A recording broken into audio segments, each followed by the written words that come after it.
اعوذ باللہ من الشیطان الرجیم بسم اللہ الرحمن الرحیم قد افلح من زکاها وقد خاب من دساها صدق اللہ العظیم۔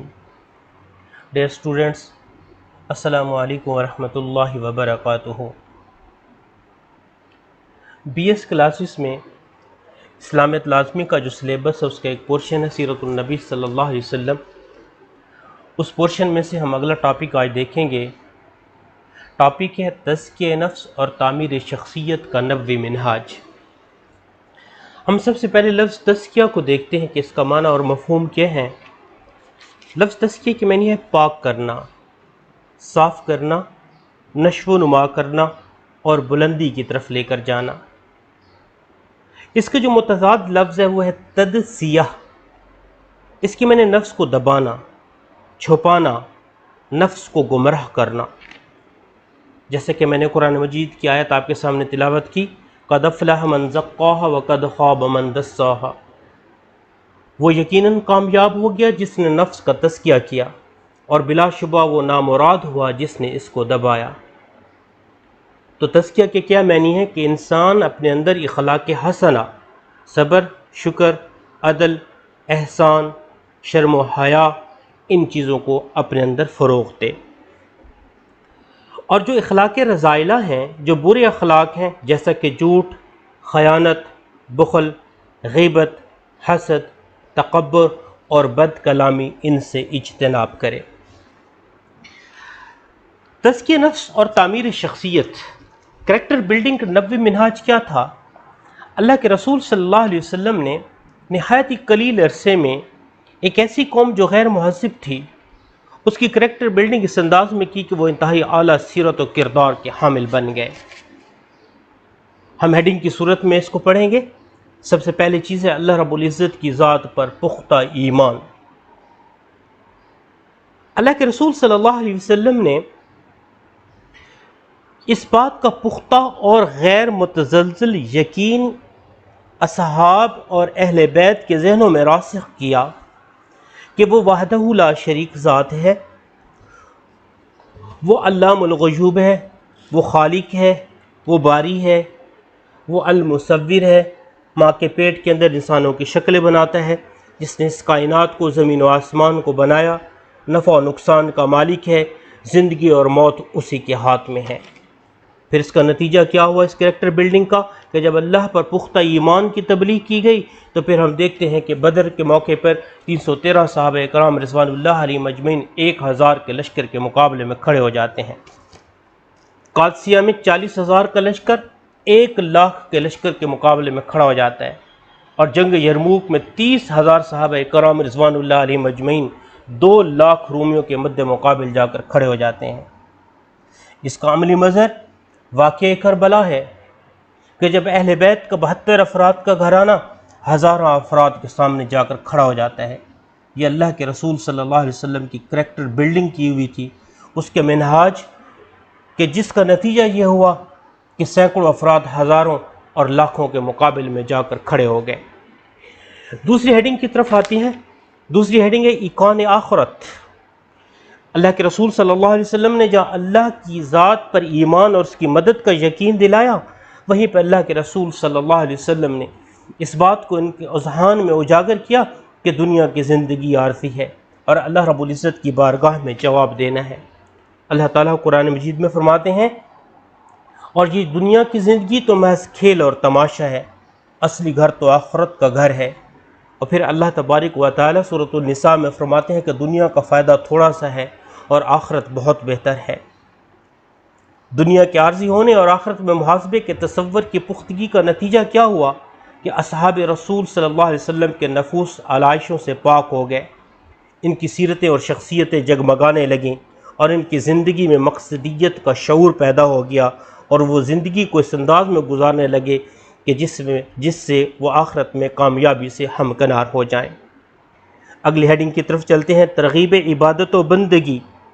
رسول اللہ صلی اللہ علیہ وسلم نے عبادت اور بندگی رب کی ترغیب دی، اور مخاطبین کے تزکیہ نفس میں یہ چیز نہایت ممدود و معاون ثابت ہوئی۔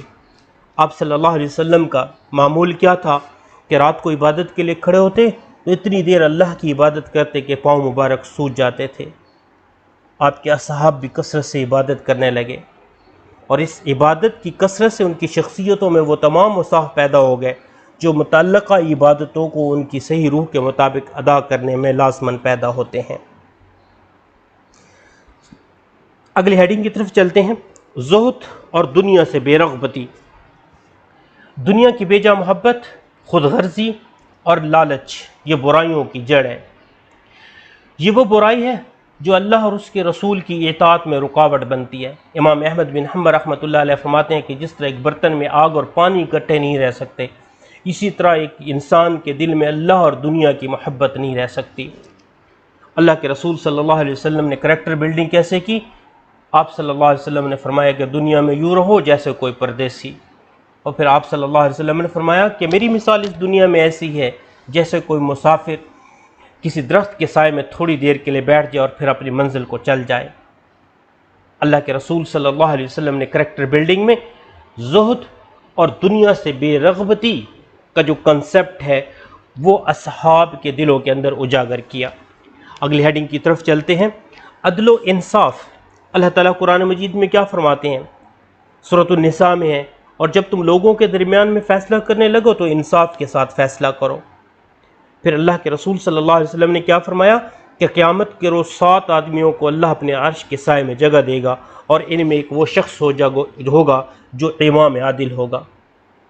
عدل و انصاف کے حوالے سے اللہ کے رسول صلی اللہ علیہ وسلم نے اپنے اصحاب کو ایسا عادل اور منصف مزاج بنا دیا کہ آج رہتی دنیا تک اس کی مثالیں بیان کی جاتی ہیں۔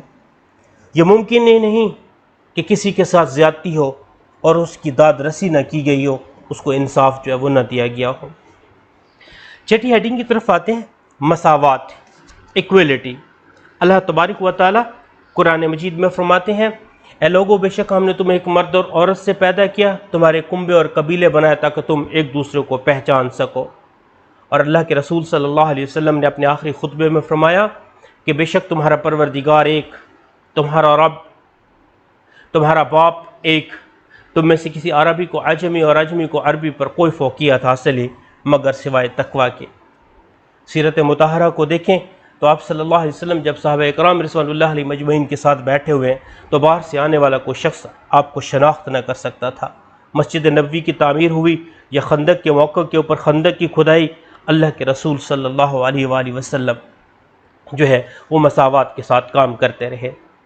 آپ صلی اللہ علیہ وسلم کی بارگاہ میں فارس کے سلیمان، حبشہ کے بلال اور روم کے صہیب رضوان اللہ علیہ مجمعین کا وہ مقام تھا جو قریشی صحابہ کرام رضوان اللہ علیہ اجمعین کو تھا۔